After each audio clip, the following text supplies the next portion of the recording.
उड़ीसा के बालासोर में भयानक रेल हादसा हुआ है। लगभग 300 मौतों और हजार घायलों की दशा देखकर लोग पूछ रहे हैं जिम्मेदार कौन है। सबसे पहले पहुंचकर अश्विनी वैष्णव वीडियो बनवाने लगे, फोटो खिंचवाने लगे, तो इन्हें देखकर लोग पूछ रहे हैं ये नया कलाकार कौन है। ट्रेनों को हरी झंडी तो दिखाते हैं प्रधानमंत्री, हादसे के वक्त आगे कर दिए जाते हैं रेल मंत्री, पीछे रह जाते हैं प्रधानमंत्री। कैसे बताएं असल जिम्मेदार कौन है। प्रधानमंत्री कहते हैं रेलवे स्टेशन पर चाय बेचा हूं, इसलिए रेलवे की बुनियादी समस्याओं को सबसे ज्यादा समझता हूं। रेल मंत्री कहते हैं डिजिटल इंडिया में हमने कवच सिस्टम ला दिया है, ट्रेन टकराने के पहले रुक जाती हैं, हादसा टल जाता है। उड़ीसा के बालासोर में 3 ट्रेनें आपस में ऐसी भिड़ी हैं कि सबसे भयानक हादसा बताया जा रहा है उसी मीडिया में जो दिन रात डिजिटल इंडिया कहकर माहौल बनाता है। उद्घाटन समारोह के वक्त पीएम मोदी की तस्वीर दिखाता है और हादसे के वक्त रेल मंत्री को ढूंढ लाता है, उन्हीं के इर्द गिर्द सवाल उठाता है। जैसे चुनाव में जीतते ही मोदी का शोर मचाता है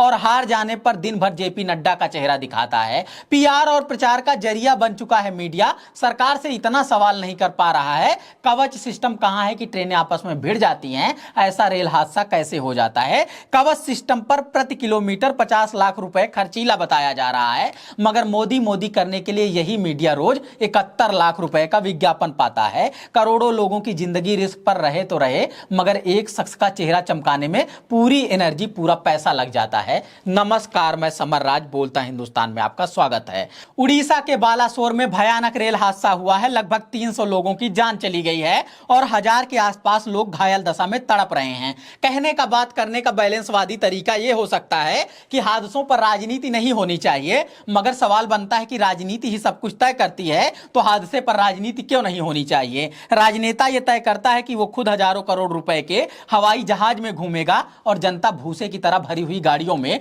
तो राजनीति क्यों नहीं होनी चाहिए। राजनेता यह तय करता है कि प्रति किलोमीटर करोड़ों रुपए की लागत वाली बुलेट ट्रेन चलेगी, जबकि प्रति किलोमीटर लाखों रुपए लगने वाले सिक्योरिटी सिस्टम खर्चीले हैं, तब राजनीति क्यों नहीं होनी चाहिए। ट्रेनों को हरी झंडी दिखाते समय कोई और नेता आता है, हादसा हो जाने के बाद कोई और नेता आगे कर दिया जाता है, तब राजनीति क्यों नहीं होनी चाहिए। जनता के साथ दिन रात राजनीति खेली जाए और हादसे के वक्त जिम्मेदार का नाम पूछा जाए तब कोई सामने नहीं आता है। इस पर राजनीति क्यों नहीं होनी चाहिए। राजनीति होनी चाहिए और सबसे ज्यादा सवाल सबसे बड़े राजनेता से ही पूछे जाने चाहिए, जो कहते थे रेलवे स्टेशन पर चाय बेचा हूं इसलिए बुनियादी समस्याओं को सबसे ज्यादा जानता हूं। तो पटरी से उतर जाने या टकरा जाने की समस्या बुनियादी समस्याओं में ही आती है। उसको ठीक करने के बजाय रॉकेट रफ्तार बुलेट ट्रेन में क्यों एनर्जी लगा रहे हैं, क्यों पैसे उड़ा रहे हैं। प्रति किलोमीटर लाखों रुपए का हिसाब अगर खर्चीला लग रहा है तो बुलेट ट्रेन के नाम पर प्रति किलोमीटर करोड़ों रुपए क्यों उड़ा रहे हैं। और तो और खुद के विज्ञापन पर रोज 71 लाख रुपए क्यों लगा रहे हैं। या फिर देश के सामने आकर बोलें अपने मन की बात,